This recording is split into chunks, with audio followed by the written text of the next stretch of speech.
আমাদেরকে যারা ধর্ম ব্যবসায়ী বলে দেখা যায়, নির্বাচন আসলে তারাই ধর্মের লেবাস পরিধান করে মানুষের কাছে ভোট চাইতে যায়।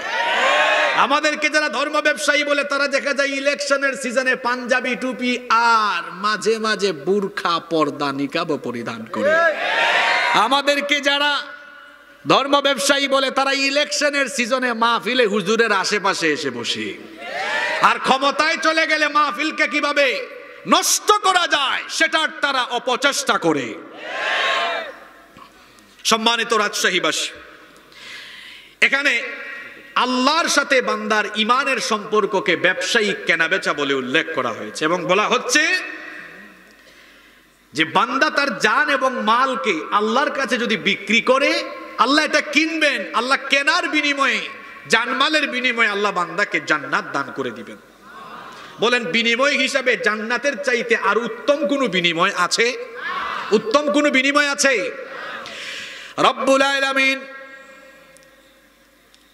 আল্লাহর সাথে বান্দার এই ব্যবসায়িক কেনাবেচার সম্পর্ককে, ঈমানী এই সম্পর্ককে উত্তম ব্যবসা বলে অভিহিত করেছেন।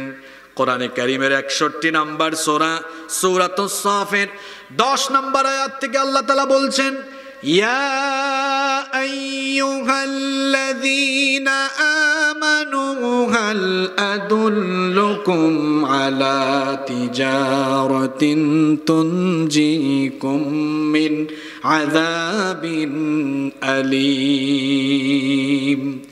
হে বিশ্বাসীরা, হে ঈমানদারেরা, আমি কি তোমাদেরকে এমন একটি ব্যবসার সন্ধান দেব না যেই ব্যবসা করলে পরে রব্বুল আলামিন তোমাদেরকে কিয়ামতের দিন কঠিন আযাব থেকে বাঁচিয়ে দিবেন। আমরা সবাই কিয়ামতের দিন আল্লাহর আযাব থেকে বাঁচতে চাই কি চাই না? আরো জোরে বলেন, চাই কি চাই না? আল্লাহ বলছেন, তাহলে বান্দা এমন একটা ব্যবসা আমার সাথে করো যে ব্যবসা করলে পরে আমি তোমাকে আখিরাতে কিয়ামতে আযাব থেকে বাঁচিয়ে দিব। আমরা আল্লাহর কাছে জিজ্ঞেস করলাম, ওগো আমাদের রব, কি ব্যবসা, কোন ব্যবসাটা আপনার সাথে আমরা করব আপনি জানিয়ে দেন। পরের আয়াতে আল্লাহ বলে দিলেন, ব্যবসার সেই ব্যবসাটা হলো এমন। এই ব্যবসা কিসের ব্যবসা শুনে, এটা পেঁয়াজের ব্যবসা, চালের ব্যবসা, না গমের ব্যবসা, নাকি টিনের ব্যবসা, নাকি টাইলসের ব্যবসা, না হার্ডওয়্যারের ব্যবসা, কিসের ব্যবসা? এবার শোনেন, আল্লাহ বলছেন, বান্দারে আমার সাথে ব্যবসাটা তোমার কেমন হবে শোনো। তুমিনুনা বিল্লাহি ওয়া রাসূলিহি ওয়া তুজাহিদুনা ফি সাবিলিল্লাহি বিআমওয়ালিকুম ওয়া আনফুসিকুম যালিকুম খায়রুন লাকুম ইন কুনতুম তা'লামুন। আল্লাহ তাআলা বলছেন, সে ব্যবসাটা হলো তোমরা আল্লাহ এবং তার রাসূলের উপর ঈমান আনয়ন করবে, এরপরে তোমরা তোমাদের জান এবং মাল দিয়ে আল্লাহর রাস্তায় তোমরা জিহাদ করবে। তাহলে এখানেও বলা হলো জান এবং মাল দিয়ে লড়াই করতে হবে কার পথে?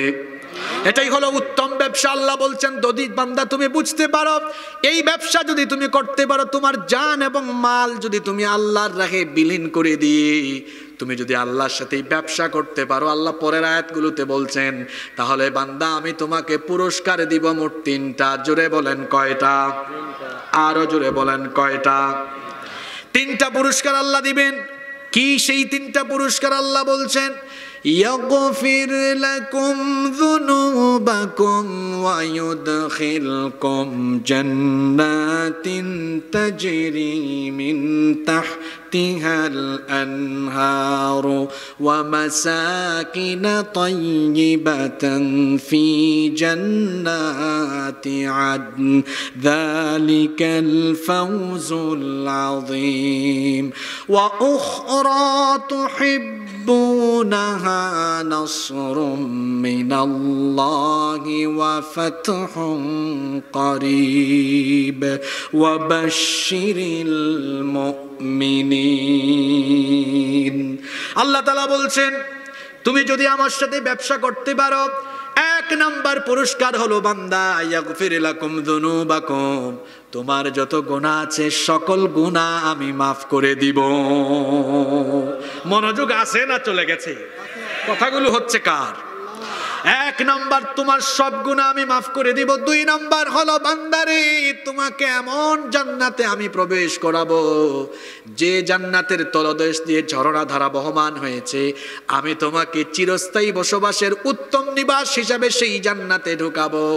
আর তিন নাম্বার পুরস্কার হলো, এই পুরস্কারটা হলো এমন, আল্লাহ বলছেন ওয়া উখরা তুহিব্বুনাহা নাসরুম মিনাল্লাহি ওয়া ফাতহুন করিব।